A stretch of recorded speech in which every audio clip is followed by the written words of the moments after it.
दोस्तों पिछले वीडियो में हमने देखा था एसएससी एमटीएस 2019 के प्रश्न, ठीक है, जिसका एग्जाम डेट था 2/8/2019 से 22/8/2019 तक, ठीक है। और आज के वीडियो में हम लोग बात करने वाले हैं, आगे देखते हैं कौन सा एग्जाम है। एसएससी सीएचएसएल, ठीक है, 2018, एसएससी सीएचएसएल 2018 के प्रश्न, जिसका एग्जाम डेट था 1/7/2019 से 11/7/2019 में, ठीक है। मतलब जो है 2018 में फॉर्म मतलब निकला था, लेकिन एग्ज़ाम कब हुआ था 1/7/2019 से 11/7/2019 के बीच में। तो इसी के जो है प्रश्न हम लोग देखेंगे कि बायोलॉजी से कौन कौन से प्रश्न आए थे, ठीक है। तो चलिए हम लोग शुरुआत करते हैं। और अगर आपने अभी तक हमारा चैनल सब्सक्राइब नहीं किया तो सब्सक्राइब जरूर कर लीजिएगा। चलिए पहला क्वेश्चन क्या कह रहा है कि खाली जगह दिया हुआ है, जीव विज्ञान की वह शाखा है जो जीव की संरचना और उनके अंगों के अध्ययन से संबंधित है। ऑप्शन है शरीर रचना विज्ञान, दूसरा है कवक विज्ञान, तीसरा है क्रोनोबायोलॉजी और चौथा है परिस्थिति विज्ञान। देखिए जो शरीर रचना विज्ञान है, ठीक है, ऑप्शन ए सही हो जाएगा शरीर रचना विज्ञान। तो शरीर रचना विज्ञान है वो जीव विज्ञान की वह शाखा है जो कि जीव की संरचना और उसके अंगकों के अध्ययन से संबंधित है, ठीक है। नाम से ही पता चल रहा है शरीर रचना विज्ञान। यहाँ पर आपको आंसर भी लिखा हुआ दिख जाएगा, लेकिन आंसर से आप जो है आंसर पर आप लोग ध्यान मत दीजिए। क्वेश्चन को देखिए कौन कौन से क्वेश्चन आए थे, ठीक है, वो आपके लिए इम्पोर्टेंट है। अगला चलिए, दूसरा ऑप्शन क्या कह रहा है, लाइपेज नामक एंजाइम शरीर के किस अंग द्वारा बनाया जाता है। ऑप्शन है यकृत, दूसरा है लार ग्रंथि, तीसरा है फेफड़ा, चौथा है अग्नाशय। ऑप्शन डी सही हो जाएगा अग्नाशय, ठीक है। लाइपेज नामक एंजाइम कहाँ पर बनाया जाता है, तो अग्नाशय में बनता है, ठीक है। ऑप्शन डी सही हो जाएगा। अगला प्रश्न क्या कह रहा है, सिस्टोलिक और डायस्टोलिक शब्द का उपयोग, ठीक है, खाली जगह के संदर्भ में किया जाता है, यानी किसके संदर्भ में किया जाता है। ऑप्शन है रक्त धमनियों का पता लगाना, दूसरा है आंखों की दृष्टि में समस्याओं का पता लगाना, तीसरा है रक्तचाप को मापना, चौथा है रक्त प्लेटलेट्स की गिनती करना, ठीक है। तो रक्तचाप को मापना, ठीक है, ऑप्शन सी से हो जाएगा रक्तचाप को मापना। जो सिस्टोलिक और डायस्टोलिक शब्द है वो रक्तचाप को मापने के संदर्भ में इसका उपयोग किया जाता है, ठीक है। अब चलिए अगला प्रश्न क्या कह रहा है, अगर इसका जो है पिछले वीडियो आपने नहीं देखा है तो उसका प्लेलिस्ट का लिंक आपको डिस्क्रिप्शन में मिल जाएगा, ठीक है, आप वहां से देख सकते हैं। अगला प्रश्न क्या कह रहा है, मिटोकॉन्ड्रिया शब्द किसने बनाया था। तो ऑप्शन है एंटोनी बैग ल्यूवेनहॉक, ठीक है, एंटोनी बैग ल्यूवेनहॉक, दूसरा है कार्ल वेंडा, तीसरा है चार्ल्स लेवेरॉन और चौथा ऑप्शन है जे.ई. सॉल्क। देखिए जो मिटोकॉन्ड्रिया शब्द है वो कार्ल बेंडा ने बनाया था, ठीक है, ऑप्शन बी से हो जाएगा कार्ल बेंडा। अगला प्रश्न क्या कह रहा है, रोटोप्सिन जिसे दृष्टि बैंगनी भी कहा जाता है मानव शरीर के कहाँ स्थित है, ठीक है। रोडोप्सिन जो है जिसे दृष्टि बैंगनी भी कहा जाता है मानव शरीर के कहाँ स्थित है। ऑप्शन है बाल, दूसरा है हाथ, तीसरा है आंख और चौथा है नाखून। देखिए दृष्टि से संबंधित है तो आंख में ही होगा, ठीक है, ऑप्शन सी सही हो जाएगा आंख। अगला प्रश्न क्या कह रहा है, निम्नलिखित में से सामान्यतः किस पोषक तत्व की कमी के कारण घेंघा रोग होता है। ऑप्शन है विटामिन सी, दूसरा है कैल्शियम, तीसरा है आयरन, चौथा है आयोडीन। देखिए घेंघा रोग जो होता है वो आयोडीन की कमी के कारण होता है, ऑप्शन डी सही हो जाएगा आयोडीन। अगला प्रश्न क्या कह रहा है, निम्नलिखित में से कौन सी एक जल जनित बीमारी नहीं है। मतलब वह कौन सा जो बीमारी है जो जल से संक्रमण नहीं होता है। चलिए ऑप्शन है टाइफाइड, दूसरा है हैजा, तीसरा है हेपेटाइटिस, चौथा है कंठमाला रोग। देखिए जो कंठमाला रोग है, ठीक है, वो आ, जो जल जनित बीमारी नहीं है, ठीक है, ऑप्शन डी सही हो जाएगा कंठमाला। अगला प्रश्न चलते हैं, प्रश्न नंबर 8। प्रश्न नंबर 8 क्या कह रहा है, निम्नलिखित में से पुष्पहीन पौधों में से कौन सा पौधा शंकुफल और बीज का उत्पादन करता है जिसमें अंडाशय के भीतर बीज नहीं होते हैं। ऑप्शन ए हाइड्राफाइट, दूसरा है एंजियोस्पर्म, तीसरा है ब्रायोफाइट्स, चौथा है जिम्नोस्पर्म। जो जिम्नोस्पर्म के पौधे होते हैं, ठीक है, ऑप्शन डी, जिम्नोस्पर्म के जो पौधे होते हैं पुष्पहीन होते हैं और इसमें जो है शंकुफल और बीज का उत्पादन होता है जिसमें अंडाशय के भीतर बीज नहीं होते हैं, ठीक है, ऑप्शन डी सही हो जाएगा। नवा प्रश्न क्या कह रहा है, रोगियों के दिल की धड़कन को मापने के लिए अस्पतालों में निम्नलिखित में से किस कंप्यूटर का उपयोग किया जाता है। ऑप्शन है हाइब्रिड कंप्यूटर, दूसरा है डिजिटल कंप्यूटर, तीसरा एनालॉग कंप्यूटर, चौथा है मेन फ्रेम कंप्यूटर। देखिए हाइब्रिड कंप्यूटर का उपयोग किया जाता है, ठीक है, जो मीटर के जैसा चलता है, ऊपर नीचे ग्राफ के जैसा, ठीक है, जो हॉस्पिटल में देखा होगा आपने, तो वो हाइब्रिड कंप्यूटर होता है, ठीक है।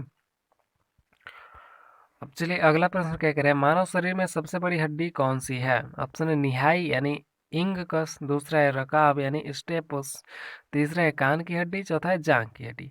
देखिए मानव शरीर में सबसे बड़ी हड्डी जो होती है वो जांघ की हड्डी होती है, ठीक है, जांघ की हड्डी, ऑप्शन डी सही हो जाएगा, जांघ की हड्डी। और जो है सबसे छोटी हड्डी होती है वो स्टेपिस होती है, ठीक है, ऑप्शन बी स्टेपिस, ठीक है। तो अभी जो सही होगा जांघ की हड्डी। अगला प्रश्न क्या कह रहा है, निम्नलिखित में से कौन सा विकल्प मस्तिष्क का एक अपक्षयी विकार और कई स्थितियों में से एक है जो मानसिक कार्यों में बढ़ती गिरावट मनोभ्रंश का कारण बनता है जिसके परिणाम स्वरूप स्मृति हानि और भ्रम होता है, ठीक है। तो भ्रम कौन सा जो उत्पादन करता है उत्पन्न करता है। ऑप्शन है अल्जाइमर रोग, दूसरा है एक प्रकार का पागलपन जिसको इंग्लिश में स्क्रीनोफ्रेनिया कहा जाता है, और अगला ऑप्शन है मस्तिष्काघात, ठीक है, अगला ऑप्शन है मस्तिष्काघात, और चौथा ऑप्शन है स्मृति लोप। देखिए ऑप्शन ए सही हो जाएगा अल्जाइमर रोग, ठीक है, अल्जाइमर रोग जो है माइंड में भ्रम उत्पन्न कर देता है। अगला क्या कह रहा है, बेसाइल कैलमेट गुएरिन वैक्सीन, ठीक है, वेसाइल कैलमेट गुएरिन वैक्सीन जिसे बीसीजी वैक्सीन कहा जाता है निम्नलिखित में से किस बीमारी को रोकने के लिए लगाया जाने वाला टीका है। जो बीसीजी वैक्सीन है वो किस बीमारी को रोकने के लिए लगाया जाता है। ऑप्शन है आर्द्र ज्वर जिसको टाइफाइड कहा जाता है, दूसरा है पोलियो, तीसरा है पीलिया और चौथा है तपेदिक। देखिए तपेदिक को रोकने के लिए किया जाता है, ठीक है, ऑप्शन डी सही हो जाएगा तपेदिक। अगला प्रश्न क्या कह रहा है, मानव शरीर का कौन सा हिस्सा ऑस्टियोपोरोसिस नामक बीमारी से प्रभावित होता है। ऑस्टियोपोरोसिस बीमारी जब होता है तो कौन सा अंग प्रभावित होता है। ऑप्शन है हड्डियाँ, दूसरा है गुर्दा, तीसरा है फेफड़े, चौथा है मस्तिष्क। देखिए इससे हड्डियाँ प्रभावित होती हैं, ठीक है, ऑस्टियोपोरोसिस नामक बीमारी से हड्डियों पर प्रभाव पड़ता है। अगला प्रश्न क्या कह रहे हैं, निम्नलिखित में से कौन सा एक्स लिंक्ड रिसेसिव डिसऑर्डर है जो फंक्शनल प्लाज्मा क्लांटिंग फैक्टर, ठीक है, की कमी के कारण होता है जो वंशागत हो सकता है या सहज उत्तराधिकार से उत्पन्न हो सकता है। ऑप्शन है वीनस थ्रोम्बोसिस, दूसरा है ल्यूकेमिया, तीसरा है मल्टीपल माइलोमा, चौथा है हीमोफीलिया ए। देखिए ऑप्शन डी सही हो जाएगा हीमोफीलिया ए, ठीक है, हीमोफीलिया ए। अगला प्रश्न क्या कह रहा है, पके हुए केले में कौन सा प्राथमिक अम्ल होता है। ऑप्शन है हाइड्रोक्लोरिक अम्ल, दूसरा है सल्फ्यूरिक अम्ल, तीसरा है मैलिक अम्ल, चौथा है फार्मिक अम्ल। देखिए पके हुए केले में जो प्राथमिक अम्ल होता है वो मैलिक अम्ल होता है, ठीक है, ऑप्शन सी सही हो जाएगा, ऑप्शन सी मैलिक अम्ल, ठीक है। अब चलिए अगला प्रश्न क्या कह रहा है, सोमाटोट्रोपिन, ठीक है, सोमाटोट्रोपिन का दूसरा नाम है। ऑप्शन है आंसू गैस, वृद्धि हार्मोन, हास्य गैस, पाचक रस। देखिए वृद्धि हार्मोन होता है, ठीक है, सोमाटोट्रोपिन जो वृद्धि हार्मोन के नाम से भी जाना जाता है। अगला चलिए अगला क्वेश्चन क्या कह रहा है,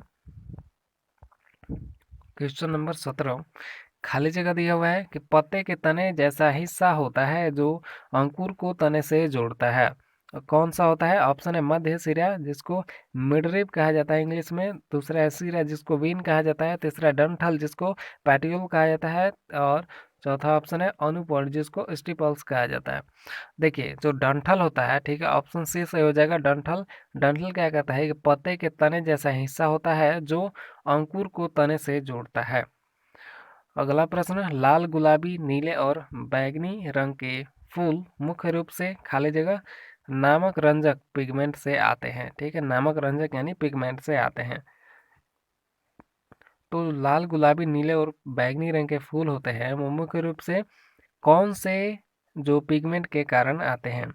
ऑप्शन है कैरोटेनाइड्स, दूसरा है लाइकोपीन, तीसरा है क्लोरोफिल, चौथा है एंथ्रोसाइनिन्स। तो ऑप्शन डी सही हो जाएगा एंथोसाइनिन्स। ठीक है, एंथोसाइनिन्स। अगला प्रश्न क्या कह रहा है,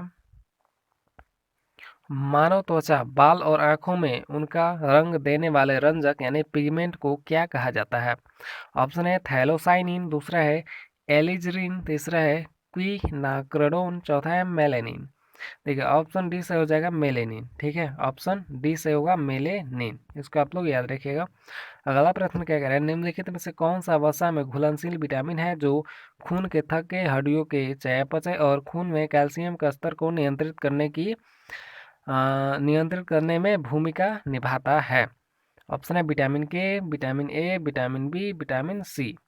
देखिए सही उत्तर हो जाएगा विटामिन के। ठीक है, विटामिन के क्या करता है, रक्त के जो खून के थक्के बनने और जो है हड्डी के चयापचय और खून के कैल्शियम का स्तर को नियंत्रित करता है।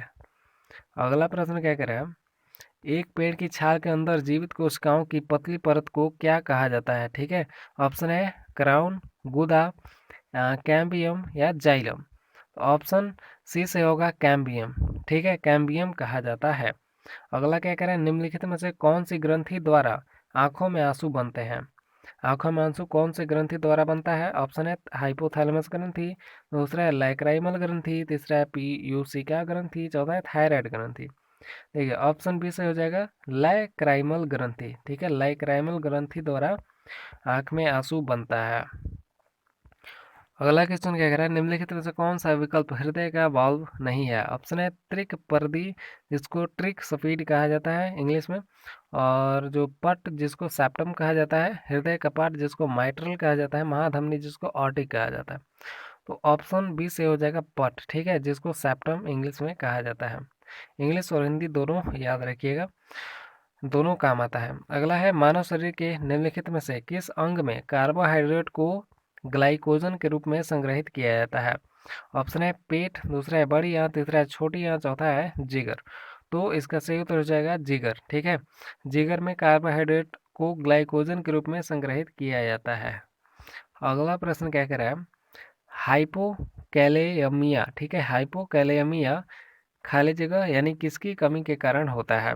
तो ऑप्शन है आयोडीन, दूसरा है कैल्शियम, तीसरा है आयरन, चौथा है पोटेशियम।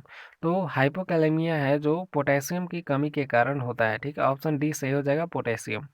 अगला है निम्नलिखित में से किस हार्मोन को तनाव से मुकाबला करने में सहायक माना जाता है? जो किस हार्मोन को जो टेंशन से मुकाबला करने में सहायक माना जाता है? तो ऑप्शन है सेरोटोनिन, दूसरा है कैल्सीटोनिन, तीसरा है टेस्टोस्टेरोन, चौथा है मेलाटोनिन। ऑप्शन ए सही हो जाएगा सेरोटोनिन। ठीक है, ऑप्शन ए सही होगा सेरोटोनिन। अगला प्रश्न चलिए देखते हैं, प्रश्न नंबर 27। प्रश्न नंबर 27 क्या कह रहा है, निम्नलिखित में से किसे, ठीक है, निम्नलिखित में से किसने रक्त प्रवाह यानी ब्लड ब्लड सर्कुलेशन की खोज की? कौन से वैज्ञानिक है जिन्होंने ब्लड सर्कुलेशन की खोज की? ऑप्शन है वॉन लीवेनहॉक, दूसरा है विलियम हार्वे, तीसरा अर्नेस्ट हेनरिक वेबर, चौथा है फ्लोरेंस रेन साबिन। देखिए जो विलियम हार्वे हैं, ठीक है, उन्होंने रक्त प्रवाह की खोज की। ठीक है, ब्लड सर्कुलेशन की खोज की थी। अगला है और लास्ट प्रश्न है दाई फुफ्फुस, ठीक है, धमनी, दाई फुफ्फुस धमनी यानी राइट पल्मोनरी आर्टरी, ठीक है, खाली जगह होती है, मतलब कहाँ होती है या क्या होती है? तो ऑप्शन है बाई की तुलना में लंबी होती है, दूसरा है कि बाई की तुलना में चौड़ी होती है, तीसरा है बाइक से छोटी होती है, और चौथा है बाइक के आकार में समान होती है। तो देखिए जो दाई फुफ्फुस धमनी होती है वो बाई की तुलना में लंबी होती है। ठीक है, ऑप्शन ए सही हो जाएगा लंबी। ठीक है, ऑप्शन ए सही होगा लंबी, यानी बाई की तुलना में लंबी होती है। क्या होती है? दाईं फुफ्फुस वाली धमनी। चलिए, यहाँ तक लास्ट हुआ, अंतिम हुआ। अगले वीडियो में हम लोग बात करेंगे एसएससी सीजीएल 2018 के प्रश्न, ठीक है, जिसका एग्जाम डेट था 4/6/2019 से 19/6/2019 तक। ठीक है, इस डेट को एग्जाम हुआ था और इसमें बायोलॉजी के कौन कौन से प्रश्न आए थे वो सभी आपको अगले वीडियो में मिलेंगे। ठीक है, आज के वीडियो में हमने बताया एसएससी जो है CHSL 2018 के प्रश्न। चलिए, अगले वीडियो में हम लोग बात करेंगे एसएससी सीजीएल 2018 के प्रश्न। तो उम्मीद है आपको वीडियो अच्छा लगा होगा। अच्छा लगा हो तो लाइक कीजिएगा और चैनल को सब्सक्राइब अभी तक अगर नहीं किए हैं तो सब्सक्राइब कर लीजिएगा। ठीक है, मिलते हैं आप अगले वीडियो में। और अगर आप पिछला वीडियो देखना चाहते हैं तो प्लेलिस्ट डिस्क्रिप्शन में आपको प्लेलिस्ट का लिंक मिल जाएगा। ठीक है, आप वहां से सभी देख सकते हैं या हमारे चैनल पर भी जाकर के प्लेलिस्ट में देख सकते हैं। ठीक है, तो मिलते हैं अब अगले वीडियो में, तब तक के लिए जय हिंद।